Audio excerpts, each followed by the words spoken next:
আমরা দৈনিক পত্রিকাগুলোর খবর দেখছিলাম দর্শক। সবচেয়ে এই মুহূর্তে যেটি ভয়ের খবর সেটি হচ্ছে সিলেট অঞ্চলে বন্যা পরিস্থিতির অবনতি হয়েছে। বাঁধ ভেঙে জকিগঞ্জের 40টি গ্রাম এরই মধ্যে প্লাবিত হয়েছে, যেটি আমরা সংবাদপত্রের শিরোনামে দেখছিলাম। আসলে অবস্থাটা কতখানি ভয়াবহ এবং মাঠের পরিস্থিতিটা কেমন আমরা একটু জানার চেষ্টা করি। আমাদের সাথে যুক্ত হচ্ছেন হোসাইন আহমেদ সুজাত, আমাদের সহকর্মী। সুজাত, শুভ সকাল আপনাকে। যদিও সকালটা খুব একটা শুভ নিশ্চয়ই সিলেটবাসীর জন্য না। একদমই শুরুতেই যেটি জানতে চাইবো, আসলে বন্যার অবস্থাটা কেমন এখন এবং কোন কোন নদীর পানি বিপদসীমার উপর দিয়ে বইছে সিলেটে? শাওন, দেখুন, এই মুহূর্তে কিন্তু সিলেটের সুরমা নদী এবং কুশিয়ারা নদীর পানি বিপদসীমার অনেক উপর দিয়ে প্রবাহিত হচ্ছে। গতকাল আমরা সকালে যেটা জেনেছিলাম যে 4টি উপজেলা বন্যায় ক্ষতিগ্রস্ত হয়েছে এবং আজ সকালে যেটা আমরা জেলা প্রশাসন সূত্রে জেনেছি যে 7টি উপজেলা ইতোমধ্যে বন্যায় প্লাবিত হয়েছে। গতকাল যেখানে 470টি আশ্রয়কেন্দ্র খোলা হয়েছিল, আজকে সেটি 5 শতাধিকের উপরে কিন্তু আশ্রয়কেন্দ্র খোলা হয়েছে এবং আশ্রয়কেন্দ্রে ছুটছে মানুষ। এবং এই মুহূর্তে আপনাকে যদি আমি নদীর চিত্রটা একটু দেখাই, যে সিলেট শহরে কিন্তু সুরমা নদীর পানি কিছুটা বেড়েছে, তবে কানাইঘাটে সিলেট সুরমা নদীর পানি কিন্তু বিপদসীমার উপর দিয়ে প্রবাহিত হচ্ছে, তবে সামান্য পরিমাণে কমেছে। তবে সিলেটে কিন্তু সুরমা নদীর পানি কিছুটা বেড়েছে। সবশেষ জেলা প্রশাসন আমাদেরকে যেটা জানিয়েছে যে সমগ্র সিলেটে 107টি ইউনিয়ন রয়েছে, তার মধ্যে 42টি ইউনিয়ন বন্যায় প্লাবিত হয়েছে। আশ্রয় কেন্দ্র রয়েছে 547টি এবং ইতোমধ্যে আশ্রয় কেন্দ্রে গিয়েছেন 4802 জন মানুষ।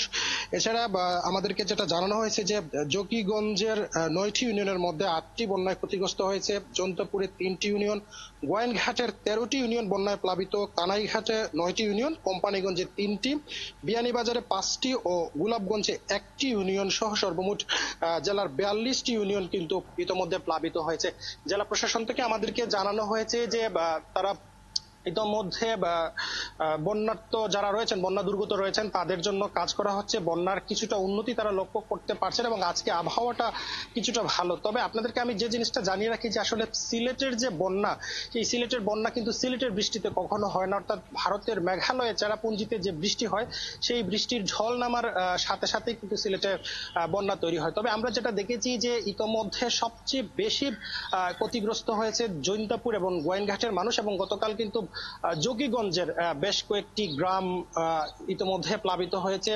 বন্যা দুর্গত যারা রয়েছেন তাদেরকে উদ্ধারে বিজিবি যেমন তৎপর রয়েছেন, জেলা প্রশাসনের কর্মকর্তারাও তৎপর রয়েছেন এবং পানি উন্নয়নের বোর্ডের পক্ষ থেকে আমাদেরকে প্রত্যেকটা সময় আপডেট জানানো হচ্ছে। অর্থাৎ বন্যা দুর্গত যারা রয়েছেন তাদেরকে উদ্ধার করতে এবং তাদেরকে সহযোগিতা করতে প্রশাসনের প্রতিটা সেক্টর কিন্তু কাজ করছে।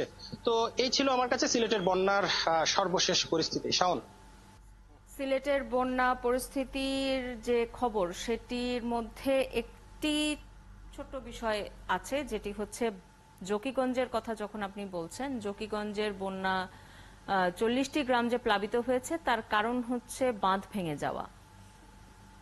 আপনি যেটি বলছিলেন যে সিলেটে সাধারণত চেরাপুঞ্জির বৃষ্টির কারণে, পাহাড়ের ঢল নামার কারণে সিলেট অঞ্চলে বন্যাটা হয়, কিন্তু এই যে বন্যার সময় আমাদের যে বাঁধগুলো, সেগুলো যে সুরক্ষাটা দিতে পারে না সাধারণ মানুষকে, সেই বিষয়টি নিয়ে আলাপ করার জন্য আমাদের সাথে যুক্ত হচ্ছেন অতিথি হিসেবে পানি উন্নয়ন বোর্ডের নির্বাহী প্রকৌশলী দীপক রঞ্জন দাস।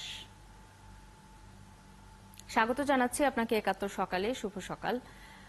এই যে যদিও আমাদের সহকর্মীর কাছ থেকে আমরা যেটি জানছিলাম যে অনেক এলাকাতেই বন্যা পরিস্থিতির অবনতি হয়েছে এবং চেরাপুঞ্জির পাহাড়ি ঢল নামার কারণেই বন্যা তৈরি হয়েছে, বন্যা সৃষ্টি হয়েছে সিলেটে, কিন্তু জকিগঞ্জের যে সবশেষ যে 40টি গ্রাম প্লাবিত হয়েছে, তাদের প্লাবনের কারণটি হচ্ছে বাঁধ ভেঙে যাওয়া।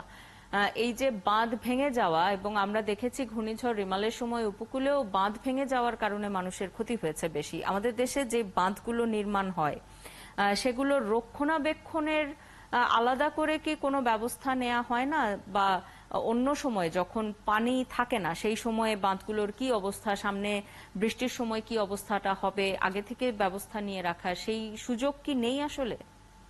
ধন্যবাদ আপনাকে। আসলে এইবার যেটি হয়েছে, গত 24 ঘন্টায় চেরাপুঞ্জিতে প্রায় 650 মিলিমিটার বৃষ্টিপাত হয়েছে। তো হঠাৎ করে পানির লেভেলটা অর্থাৎ 24 ঘন্টার মধ্যে 18 ফিটের মতো বেড়ে গিয়েছে, যেটা আমাদের জকিগঞ্জে এবং কানাইঘাট পয়েন্টে বিপদসীমার 2 মিটারের উপর দিয়ে বয়ে চলেছে। 2 মিটার অর্থাৎ সেটি 6-7 ফিটের মতো। তো সেটা খুবই ভয়াবহ। এটা 2022 সালের বন্যার মতোই বলা যায়। তো যে কারণে বিস্তীর্ণ এলাকা প্লাবিত হয়েছে। আর অধিকাংশ ক্ষেত্রে দেখা গেছে যে আমাদের বাঁধ উপচিয়ে পানি পড়েছে, লোকালয়ে প্রবেশ করেছে, এবং এই বিষয়টা খুবই আনপ্রেডিক্টেবল ছিল। বাঁধ ভেঙে প্রবেশ করেছে বিষয়টি সঠিক নয়। 90% জায়গাতে বাঁধ উপচিয়ে পানিটা প্রবেশ করেছে।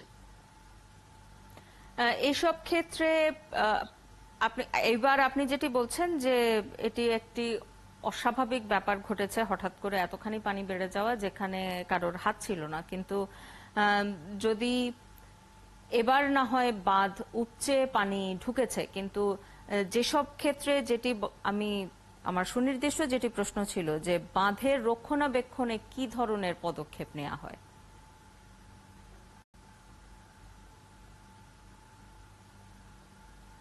আসলে 2022 সালের বন্যা পরবর্তীতে আমাদের পানি সম্পদ মন্ত্রণালয় হতে সুরমা কুশিয়ারার বৃহত্তর অংশে একটি বড় প্রকল্প আমরা স্টাডি চলমান। এই স্টাডির মাধ্যমে সুরমা কুশিয়ারা পুরোটাই ড্রেজিং হবে এবং পুরো সুরমা কুশিয়ারা জুড়ে বেড়িবাঁধ করা হবে এবং নদী ভাঙ্গন রোধে প্রোটেকশন ওয়ার্ক করা হবে। তো এইটা যদি সম্পন্ন হয়ে যায়, সেই ক্ষেত্রে আমরা বলতে পারবো যে সুরমা কুশিয়ারার পানি ধারণ ক্ষমতা বৃদ্ধি পাবে এবং আমরা ভবিষ্যতে এইরকম বড় বন্যা যদি হয়, যেটা ডেঞ্জার লেভেল থেকে 2 মিটারের উপর দিয়ে পানি প্রবাহিত হয়, সেটাও আমরা প্রতিহত করতে পারবো বলে আশা করা যাচ্ছে।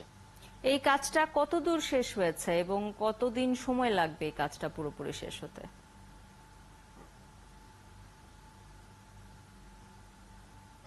ধন্যবাদ আপনাকে। আসলে আমাদের এই প্রকল্পটার স্টাডিটা সম্পন্ন হয়েছে।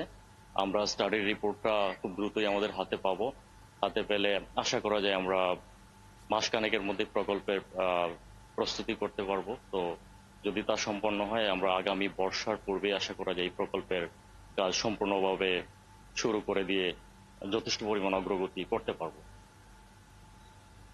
আপনাকে অসংখ্য ধন্যবাদ আমাদের সাথে যুক্ত হওয়ার জন্য। আমাদের সাথে সিলেট পানি উন্নয়ন বোর্ডের নির্বাহী প্রকৌশলী দীপক রঞ্জন দাস যুক্ত হয়েছিলেন। তিনি যেটি জানাচ্ছিলেন যে এবার আসলে হঠাৎ অনেক বেশি পানির ঢল নেমে আসায় বাঁধ উপচে পানি গিয়ে পানি ঢুকে আসলে জকিগঞ্জের যে গ্রামগুলো প্লাবিত হয়েছে সেগুলো প্লাবিত হয়েছে, কিন্তু গণমাধ্যমে যে খবরটি এসেছিল যে বাঁধ ভেঙে পানি ঢুকেছে, ব্যাপারটি তেমন নয় বলেই তিনি জানালেন। এই মুহূর্তে এই সময়ে সাধারণ মানুষের যে চিন্তার ব্যাপার, সবচেয়ে বড় যে চিন্তার ব্যাপার, সেটি হচ্ছে জিনিসপত্রের দাম সাধারণ মানুষের একেবারেই নাগালের বাইরে চলে যাচ্ছে এবং গণমাধ্যমে যেটি আমরা দেখছিলাম যে জীবনযাত্রার ব্যয় সামনে আরো বাড়বে। এই বিষয়টি নিয়ে আলাপ করব একটা ছোট্ট বিরতির পরে। পর্যায়ে একটা বিরতি নিচ্ছি, ফিরছি কিছুক্ষণ পরে। ৭১-এর সাথেই থাকুন।